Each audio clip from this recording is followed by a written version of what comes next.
G'ildirak. Said Ahmadning ushbu hajviy qissasi jamiyatimizda uchraydigan illatlarni kulgi orqali fosh etuvchi chuqur ma'noli asardir. Asar markazida oddiygina bir mansabdor shaxs turadi. U hayoti davomida halollik emas, balki manfaat, pora va aldov yo'lini tanlaydi. Avvaliga bu yo'l unga qulay va foydali bo'lib tuyuladi. Ammo asta-sekin u o'zi bilmagan holda xavfli bir g'ildirak ichiga tushib qoladi. Qissada qahramon turli epizodlar orqali ochib beriladi.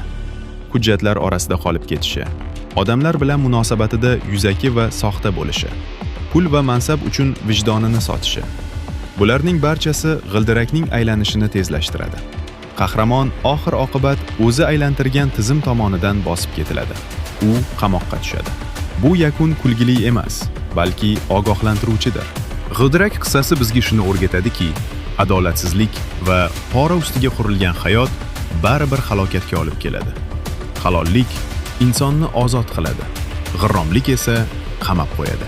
Asar bugungi kunda ham dolzarbligini yo'qotmagan kuchli tarbiyaviy ahamiyatga ega. Aziz kitobxonlar, sizlarga ushbu kitobni o'qishni tavsiya qilamiz. E'tiboringiz uchun rahmat. Korrupsiya, jinoyat va qamoq. Bu mening taqdirim.